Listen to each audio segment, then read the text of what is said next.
Page 826. Okay, we got a few points we got to cover today. So first of all, yesterday we were talking about when they get swallowed up. So the Medrash says, by the way, again, how you picture them being swallowed up. There's one opinion, we picture the earth opening and them falling in. So there is an opinion that there was a crack that followed them around. Everywhere they went, this crack followed the people. Almost like you've seen this in the cartoons, where the fist goes around and punches. There's one opinion there was a crack that followed those who needed to be swallowed. 826. There's another opinion that when they got swallowed up, I was thinking this last night because I was having an iced coffee, a homemade iced coffee, but it wasn't particularly smooth. So I had to kind of strain to pull it in. So there is an opinion that each person was just enough opened to fit the contour of their bodies. So they went down real slow, right? They were getting drawn in like in quick, but going down real slow, yelling the whole time as they're being drawn in this really tight fit. So apparently it wasn't pleasant. Now, if you have some spare time, don't do it. There's an opinion. Take a look at pasuk Lamed Daled. It's 7 lines from the bottom on 826. The Chol Yisrael, they're getting swallowed up. Vayovdu mitoch hakahol, they get lost from the congregation. The Chol Yisrael asher svivoseim, all the Jews around them, nasu lekolam, they ran away. Now, really, you would think if people are yelling, which direction do you run? If you hear like a loud cracking sound and people yelling, which direction would you instinctively run? You run away. Nasu, they ran away likolam. Now, the word likolam means because of their yelling. They ran because of the yelling. But if you translate it another way, nasu means they ran likolam to their voices. Now, why would you run to their voices? You would run away from their voices, not to their voices. Nasu likolam. It's like the lik could mean because of, and it could mean lit. How does the article translate it?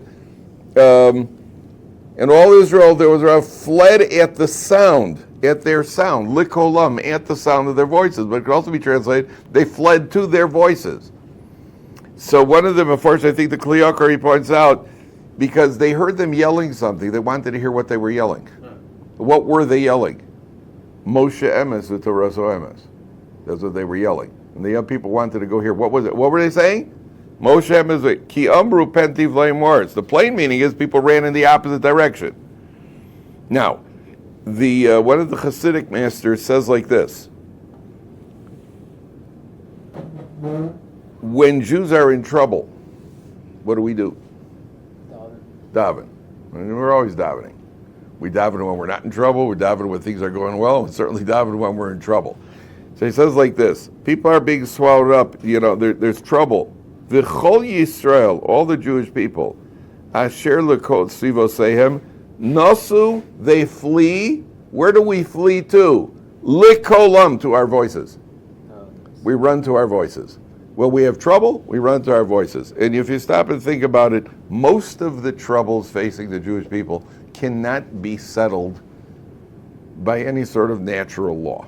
Right? It doesn't work on natural law. It only works with tefillah. Right? We daven. Why does davening work? How does davening work? There are many explanations for it. Many explanations for why davening works. People always ask, how does davening, if Hashem knows what I need, so then why do I have to daven, type of thing. Those questions that come up.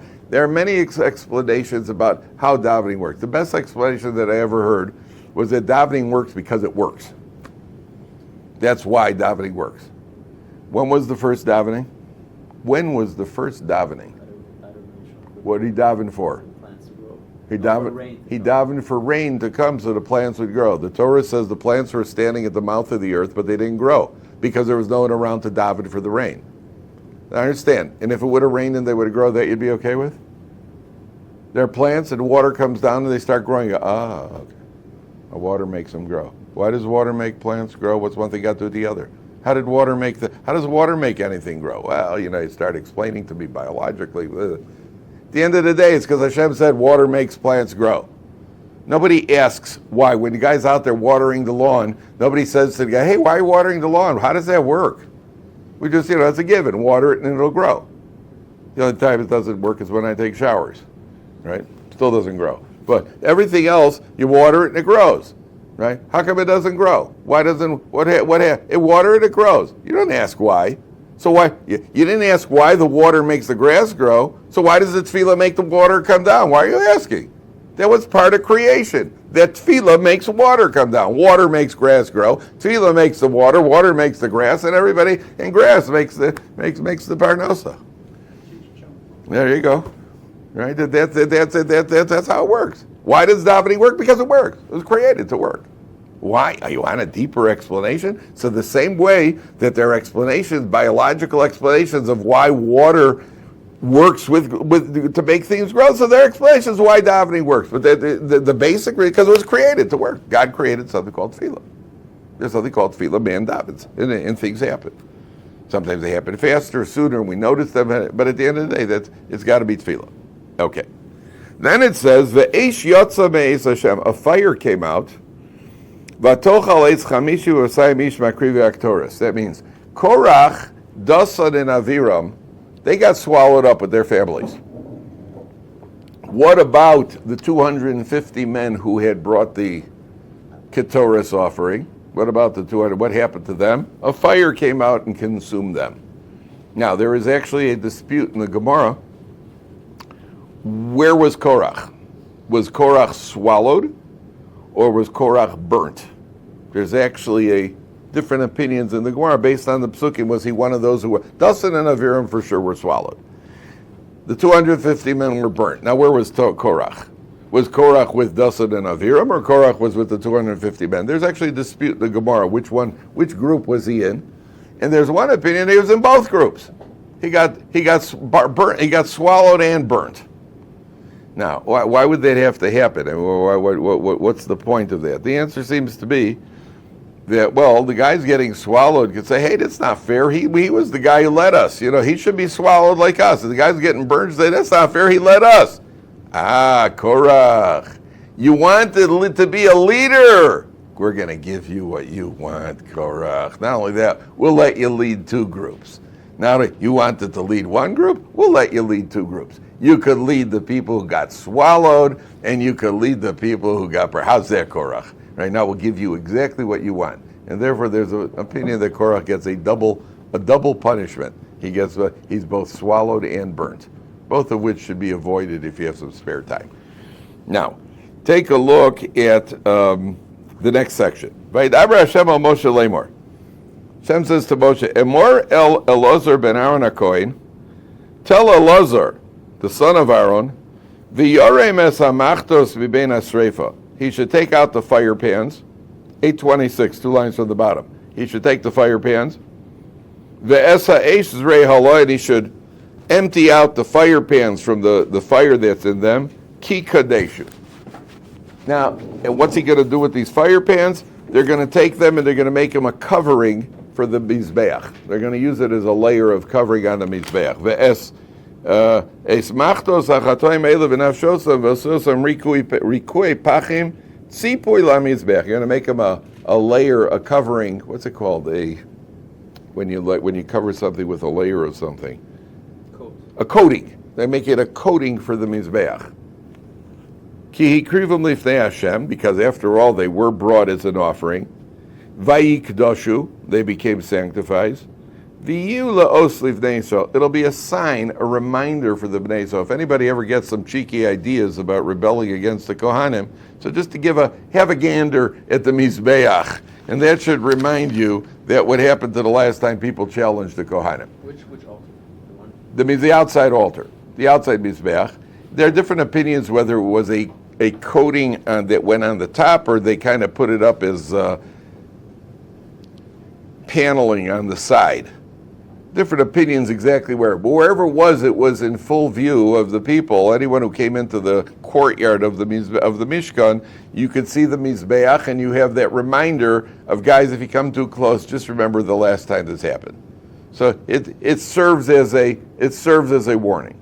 serves a warning as a reminder. Now, the question here is, why does Hashem tell Elazar ben Aaron to do this? Elazar is Aaron's son. Why does Hashem tell Elazar to go and get the fire pans and not Aaron himself? Shouldn't be doing that kind of work. Yeah, it says that the fire pans are, first of all, the Kohen Gadol used to go into the Holy of Holies on Yom Kippur, and he would bring in the Ketores. Then he went out and he brought the Ketores fire pan out of the Holy of Holies. And the Kohen Gadol did it. Not only that, they once asked there was a big Rav who was, I think he was washing dishes on Motzei Shabbos for his wife or something, and they said, "Why do you do that?" He says, "Well, the Kohen Gadol took out the dishes also. He took the empty dishes out of the Holy of Holies. So if it was good enough for Kohen, if the Kohen Gadol could do it, I could do it too." Rav Gifter's at was Rosh Yeshiva of the Cleveland Tells Yeshiva, one of the Gedolei Ador. So a guy in the Kollel once came to Rav Gifter. He said to me, "My wife takes me the garbage, asked me to take the garbage, and isn't it kind of beneath the dignity of somebody who's studying Torah to take the garbage? Should I, if we ask you?" So Rav Gifter says, "You're absolutely right." The guy's happy. He goes home and tells his wife, "I asked Rav Gifter." The next morning, there's a knock at his door. Rav Gifter is at the door. Rosh Yeshiva is at this guy's door. He says, "Oh, Rebbe, good morning. He says, "Yes, I came to take the garbage."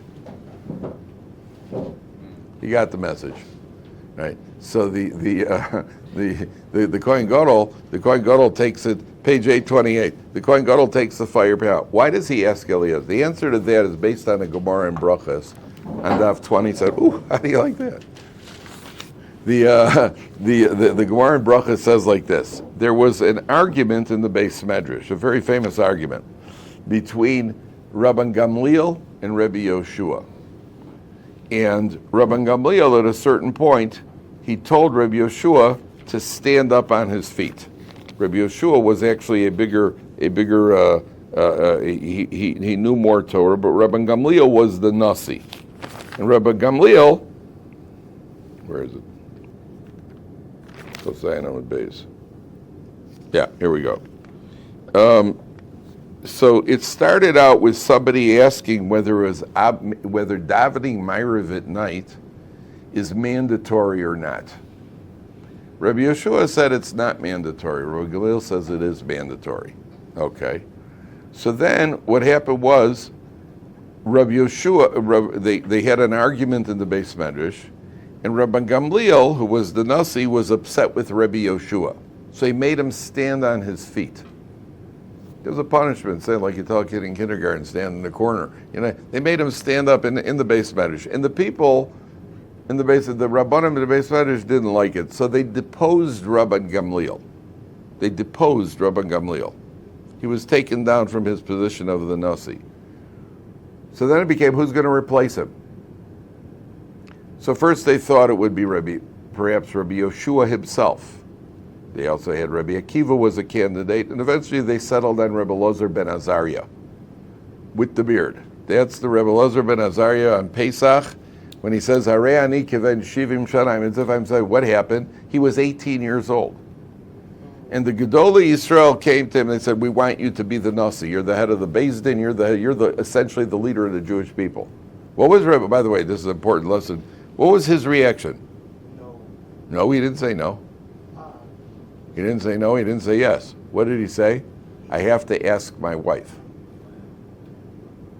I have to ask, how old do you think his wife was at the time? He was 18. How old do you think his wife was? She probably just had her sweet 16.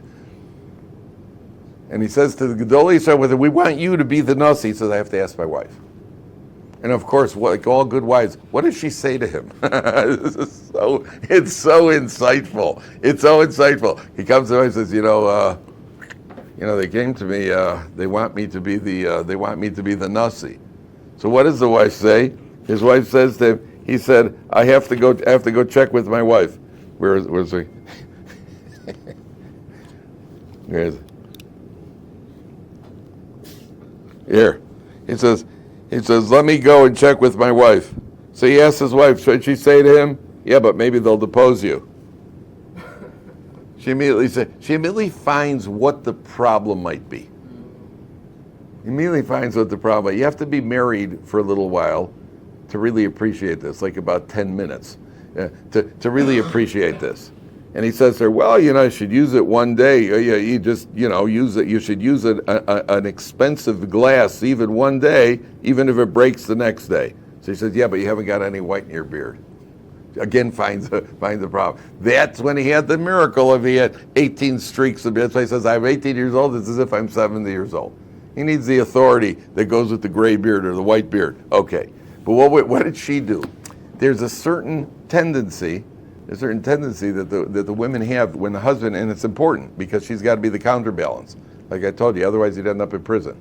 The husband gets these grand ideas. He's just totally inflated, and he's excited and he's buzzing, and she's like, let's just keep it. They're more realistic. Like I tell you, they just got their feet on the ground, and they keep it. They're more realistic. All you see is it's too good to be true. And she's the one who says, well, then it probably is. Now let's just slow down. Here, Rabbi Yeshua becomes a candidate. The Gemara says we can't let him become the one who's the candidate. Well, he cannot be the replacement for Rabban Gamliel. Why not? Because he was the adversary. It would hurt Rabban Gamliel too much to have the adversary become the one who now replaces him. It would hurt too much.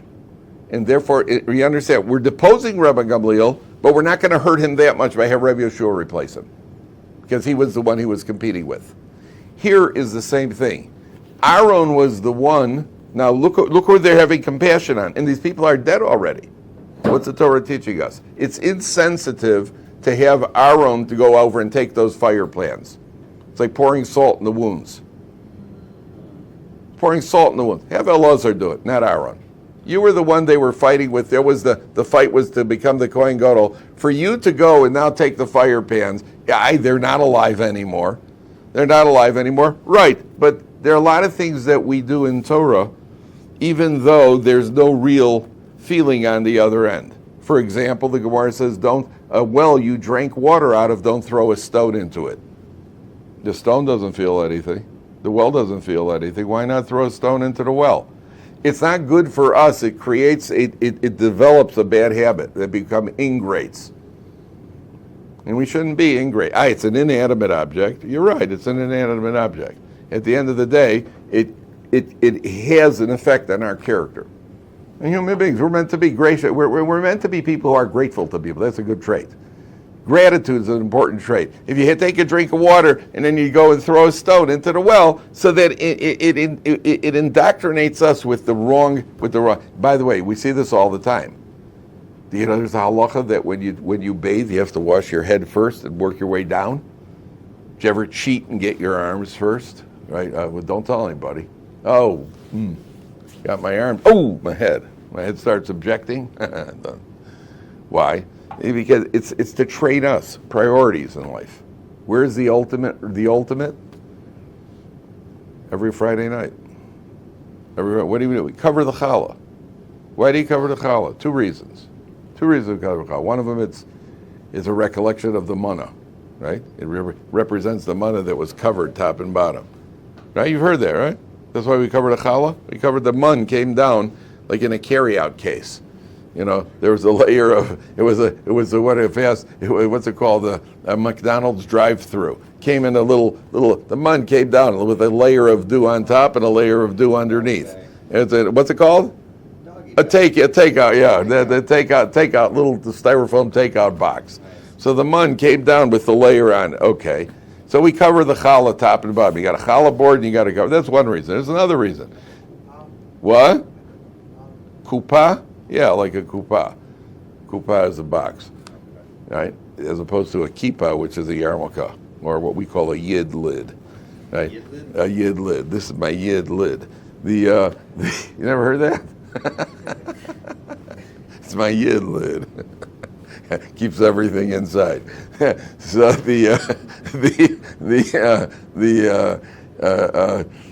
there's another reason we cover the challah. What's the other reason we cover the challah?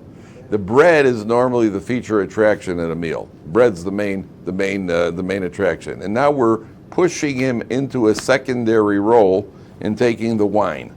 So what do? We cover up the bread so that the bread should be spared the embarrassment of seeing the wine being promoted as the star of the show. There's only one problem. Bread doesn't have feelings. Bread is an inanimate object. I mean, remember, we cut the thing. We slice it. My bread's never yelled, ow, not so hard. Hey, what are you cutting before? Now, the bread doesn't, if I was bread, I got much bigger problems than not being covered. Your challah's got much bigger issues than not being covered, especially in yeshivas where they rip at it, they draw and quarter it in yeshivas. So what are you covering, or what are you worried about the feelings of the bread? Can you imagine, I just thought about this, imagine somebody who comes to your house for Shabbos who knows absolutely nothing about Yiddishkeit. It's their first Shabbos ever. So they come into the house and they have and you sit down, you have a lovely meal, and you talk to them, this and that, and then at the end they say, can I ask you a few questions? I say, yeah. I noticed when the men came home from synagogue, they sang something about angels. I say, yeah, according to our tradition, the husband is accompanied by angels into the house. They welcome the angels out. Wow, that's really spiritual. That's nice. Then he sang something about the woman soldier. He says, no, that's Ashes Chayil. It's not a woman, so it's a woman of valor. And everybody has to say, we all sing it. It's a beautiful tribute to the wife for everything she does in the course of the week. And we know that if we don't sing it, we won't get such a good meal next week. So we sing it with all our heart and all our soul. You go, oh, wow, that's really nice. That's beautiful. Then I noticed that everybody went into the kitchen and they poured water on their hands and they went, no. I said, what was that? Oh, I said, well, no, that's just, washing forget. And then, and then they made the declaration. I saw he held the wine cup up and he said some words which I didn't understand. He said, yeah, that's just saying we're better than everybody else and we're chosen. And then there was the bread in the kitchen and they washed. I noticed that in the challah, it was covered. Why was the bread covered? He said, well, we want to spare the feelings of the bread. Now, at that moment, if up until now the person has been, like, wow, this is really interesting stuff, at that moment, I could just see the person looking around the room. Did anybody hear what this guy just said? And the problem is everybody in the room is just going, yeah, it's true. Yeah, it's true. Next thing you know, they're out the door. I ended up in a loony bin over here. So what are we doing? Why are we doing it? It's training for us. It's training for us. So the Torah says that Eliezer has to spare the, what do you call it? Spare the feelings of Aaron of the deceased to teach us the sensitivity. Okay, now. The other reason that Eliezer is chosen is because Aaron is the Kohen Gadol. If a Kohen Gadol and a non-Kohen Gadol come across a dead body or something that's tameh, who should get involved with it? These fire pans became tameh because they were touched by the dead bodies. According to some, they weren't. They were all still in their hands. They were still breathing their last as he took them away, so he wouldn't become tameh. There is such an opinion. But at the end of the day, they take these fire pans. Now, they make it now, the Jewish people, on 828, 8 lines from the top, they're slow learners. Because look what happens next. 828, 8 lines from the top. Vayilonu kol hadas b'nei Yisrael b'mo. I mean, honestly, this does not, you're thinking like, hey, people, get with the program. Vayilonu kol hadas b'nei Yisrael mimochras al Moshe v'Aaron leimor. The people come complaining to Moshe and Aaron, Atem amitem esam Hashem, you killed the people of Hashem.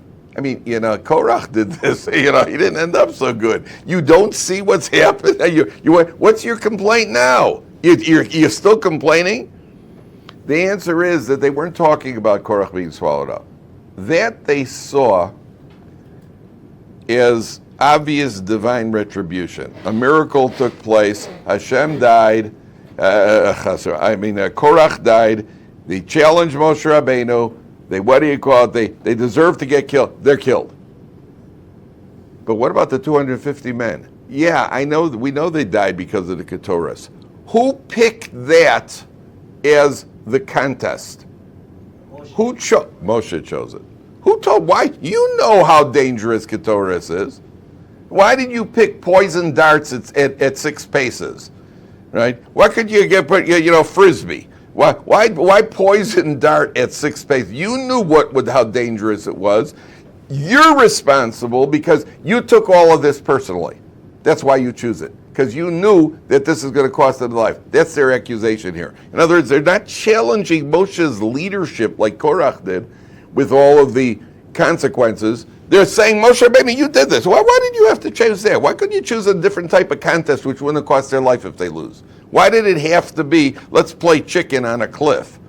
Why did you have to do that? Why did you have to pick? That's their complaint against Moshe Rabbeinu now. So Vahibi Kol Aida Moshe Aaron. Now the whole group is gathering around Moshe and Aaron. Vayifnu el Ohel Moed. They turned to the Ohel Moed. V'nei kiso and the cloud covered it. Vayera kavod Hashem. The glory of Hashem appears. So apparently, some of them before Hashem learned that what happened is that Moshe Rabbeinu, they see there's a mob scene here. The Haredis are protesting. And Moshe and Aaron don't want to get caught up in this, so they run to the Ohel Moed. Vayiftu, they actually ran to the Ohel Moed for protection. Vayovo Moshe Aaron al pnei Ohel Moed. They're standing there. Vaydaber Hashem al Moshe, and it's covered by the cloud of glory. And Hashem then says to Aaron the following: Vaydaber Hashem al Moshe lebor heiromu mitoch ha'idazos. Move out of this congregation. V'achalosem keroga. I will consume them in an instant. They're all going to die. Vayiplu al pnei, and Moshe and Aaron fall down flat on their faces. According to some, they couldn't daven. They couldn't even daven. They just fell over. They had no davening. Nothing in them.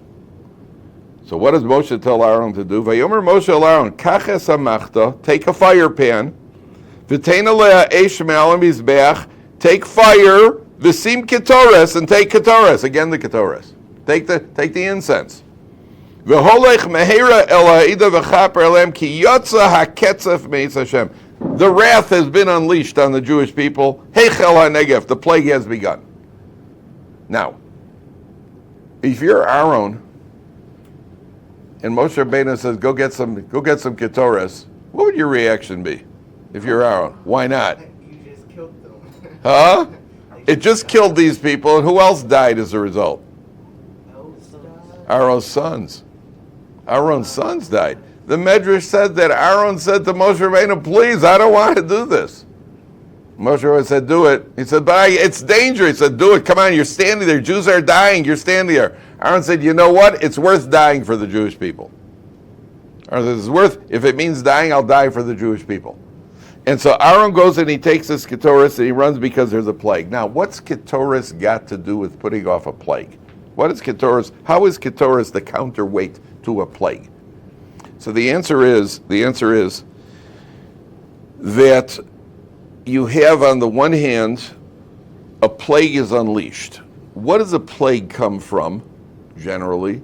The air, the physical. What's the physical cause of a plague? Something's contaminated. There's some sort of bacteria floating around, whether it's Ebola or whether it's Corona, whatever it is, some bacteria floating around in the air. So what you need to do, and medically what they tell you to do, is you need to purify the air. Certainly a person has to take precautions that he himself does not get contaminated. There's a spiritual contaminant in the air that's been unleashed by the misbehavior of the people. What is ketores? Ketores is a fragrance. Ketores, the Gemara says it was such a powerful fragrance when they lit a bride in Yerushalayim did not have to perfume herself on her wedding day because of the powerful fragrance of the ketores. That's how powerful it was. So the ketores could be smelled all the way in Yericho. The Gemara says that when they lit the ketores and they burnt the ketores in the Beis Hamikdash, goats or sheep in Yericho sneezed from the smell of the ketores. The ketores, the fragrance of the ketores is a physical fragrance, but it's got a spiritual component to it. And that spiritual component of the fragrance from the ketores offsets the impurity that's floating around causing the plague. It's a spiritual impurity causing the plague, not a physical impurity, not a contamination. It's a spiritual contamination that's causing a plague. So what do you do? You have to offset it. How do you offset it? With the cure for whatever that contamination is, which is the fragrance of the Ketores. And the Ketores is the buffer between, the Ketores is the buffer between death and life. And that was something Moshe Rabbeinu was taught by the angel of death when he went up to get the Torah. When Moshe Rabbeinu was on the mountain for 40 days, so every angel gave him a gift, gave him something. I don't think it was like a new wasn't a new iPhone. Every angel gave him a gift. The Malach HaMav, the angel of death, gave him this secret. The way to ward off a plague is with the Ketores, with the incense. So Aaron takes the incense, and then take a look. This is fascinating.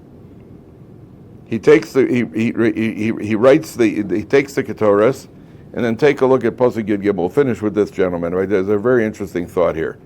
Vayamod bein hamesim uvein hachayim. Aaron stands 5 lines from the bottom. He takes the Ketores, puts an end to the plague, and he stands between the dead and the living. V'teyatzar hamagefa, the plague stops. Now, where else do we find something standing between two other things? Where does he stand? Okay, that's true. The snake around the thing? Okay, that was a cure. That was the snake. Turn back to Parshas Bishalach for a second. And the Jewish people are at the Red Sea. They're at the sea. And they're about to go in. Right? Page 372.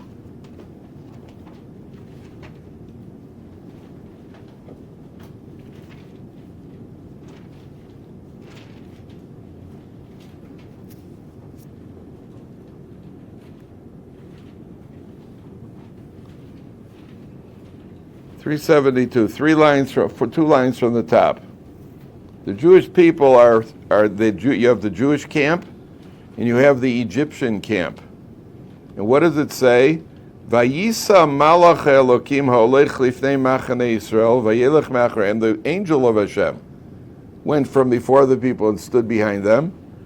Vayisa amud ha'anon mipneihem, the pillar of cloud from before them. Vayamod me'acharem, it stood behind the Jewish people, between the Jewish people and the Egyptians. Gentlemen, what does Aaron do over here? Stands between the living and the dead. What was the clouds of glory? They were in whose merit? They were in Aaron's merit. What a coincidence. It was the clouds standing between the Jews and the Egyptian to protect them, and it's Aaron himself standing between the living and the dead, and he's the one who's responsible for those clouds. How's he responsible? Because they were there at his merit. The mun was in the merit of Moshe, the water was in the merit of Miriam, the clouds or glory were in the merit of Aaron. So Aaron's clouds and Aaron himself who stands between the living and the dead, which is really telling us that what? What is Aaron's trait? What did Aaron do? He was the man of peace. Want to make a barrier between the living and the dead, it means to pursue peace. Okay, stop here, gentlemen. Everybody have a good trip. And also when you go away today,